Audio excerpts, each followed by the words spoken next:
Hey everyone! Welcome to the Glow Grow Gold channel, your go-to channel for personal development and life transformation. Have you ever felt drained after listening to a friend's problems? Or maybe you've been accused of being cold and uncaring? Today, we're diving into the delicate art of balancing empathy. How can we care for others without losing ourselves in the process? Empathy is a powerful tool for connection and understanding. It allows us to step into someone else's shoes and feel what they're feeling.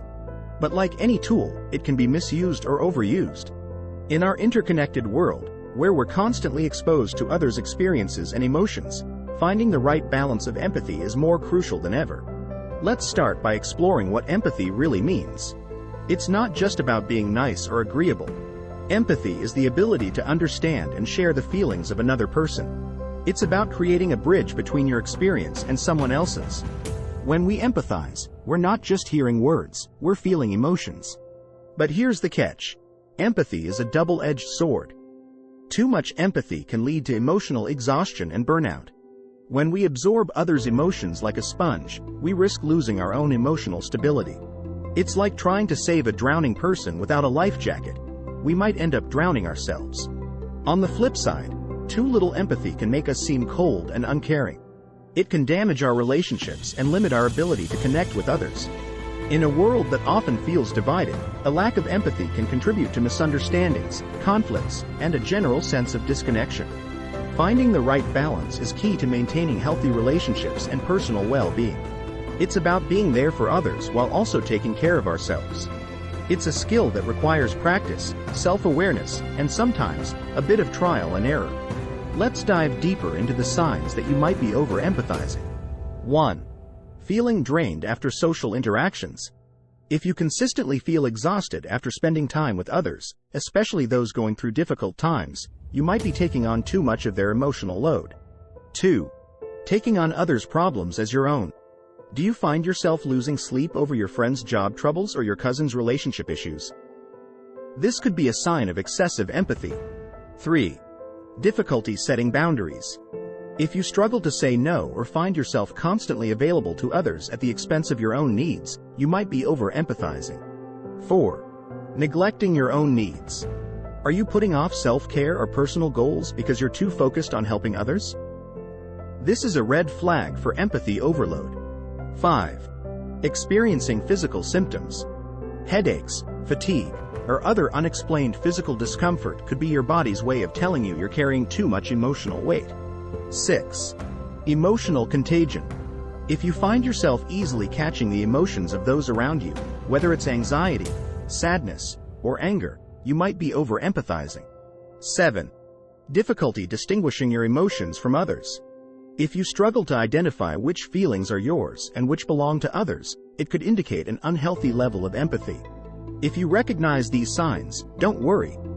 There are ways to manage your empathy without losing your compassion. It's all about finding that sweet spot where you can care for others without sacrificing your own well-being. First, practice self-awareness. This is the foundation of balanced empathy. Start by regularly checking in with yourself. How are you feeling? What emotions are present? Are these your emotions, or are you absorbing them from others? Notice when you're taking on others' emotions. Are you feeling stressed about a friend's job interview? Remind yourself that it's their experience, not yours. Next, set clear boundaries. This can be challenging, especially if you're used to being the go-to person for emotional support. But remember, boundaries are not walls. They're guidelines that protect your energy and allow you to show up fully for others when you choose to. It's okay to say no or limit your exposure to emotionally draining situations. Remember, you can't pour from an empty cup. Self-care is crucial in maintaining balanced empathy. Make time for activities that recharge you. This could be exercise, meditation, or a hobby you enjoy. When you're emotionally full, you have more to give to others. Think of self-care as maintenance for your empathy engine. It keeps you running smoothly and efficiently. Now, let's look at the other end of the spectrum. How can you tell if you're not showing enough empathy? Here are some signs. 1. People often tell you you're insensitive. If you frequently hear comments about your lack of understanding or compassion, it might be time to tune up your empathy skills. 2. You struggle to understand others' perspectives. Do you find it hard to see situations from different angles? This could indicate low empathy. 3. You find yourself giving advice instead of listening. While advice can be helpful, sometimes people just need to be heard and understood. 4. You feel disconnected from those around you. A lack of empathy can create an emotional distance between you and others. 5. You're quick to judge others. If your first response to others' problems is criticism rather than understanding, you might need to work on your empathy. 6. You have difficulty reading social cues. Empathy involves picking up on subtle emotional signals. If you often misread situations, it could be a sign of low empathy. 7. You rarely feel moved by others' experiences.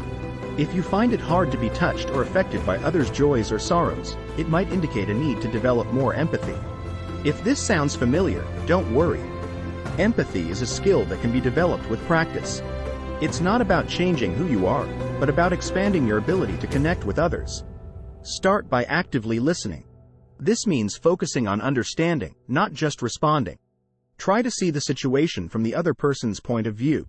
What might they be feeling? What experiences have shaped their perspective? Practice validation. This doesn't mean you have to agree with everything someone says or feels. It's about acknowledging their emotions without trying to fix or change them. Sometimes, people just need to feel heard and understood. Ask questions to better understand others' experiences. This shows you're interested and helps you gain deeper insight into their perspective. Be curious about others' lives and viewpoints. Try perspective-taking exercises. Imagine yourself in different situations or roles.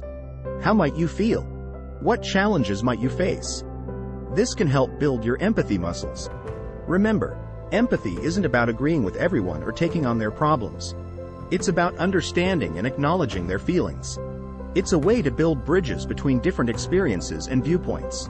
The key to balancing empathy is self-awareness. Check in with yourself regularly. Are you feeling overwhelmed by others' emotions? Or are you struggling to connect? Adjust your approach accordingly. It's okay to dial your empathy up or down depending on the situation and your own emotional state. Empathy is like a muscle. It needs exercise to grow stronger, but it also needs rest to avoid strain. By finding the right balance, you can create deeper connections while maintaining your own emotional well-being. Here are some practical tips for balancing empathy. 1. Set aside dedicated time for empathetic listening. This allows you to be fully present for others without feeling constantly on call. 2. Practice mindfulness to stay grounded in your own emotions. Meditation or deep breathing exercises can help you stay connected to your own feelings. 3. Use I statements to express your own feelings and needs. This helps maintain your boundaries while still showing understanding. 4. Take breaks when you feel emotionally overwhelmed. It's okay to step back and recharge. 5. Seek support from a therapist or trusted friend if you're struggling. Sometimes, we need help to find the right balance. 6. Practice self-compassion. Be kind to yourself as you navigate the complexities of empathy. 7. Engage in activities that bring you joy. This helps replenish your emotional reserves. Remember, it's not selfish to take care of yourself. In fact, it's necessary if you want to be there for others in a meaningful way. By maintaining your own emotional health, you're better equipped to offer genuine empathy and support to those around you. As we wrap up, let's reflect on the power of balanced empathy. When we find that sweet spot, we can create deeper connections, foster understanding, and make a positive impact on those around us, all while maintaining our own emotional health. Balanced empathy allows us to be there for others without losing ourselves in the process. It's a journey, not a destination. Some days you might find yourself leaning more towards one end of the spectrum, and that's okay. The goal is to be aware and make adjustments as needed. With practice and patience, you can develop a healthy, balanced approach to empathy that enriches your life and the lives of those around you. What's your experience with empathy? Have you ever felt overwhelmed by others' emotions? Or maybe you've struggled to connect? How do you maintain your empathy balance? Share your thoughts and experiences in the comments below. And if you found value in this video, don't forget to hit the like button and subscribe for more insightful content. Thank you.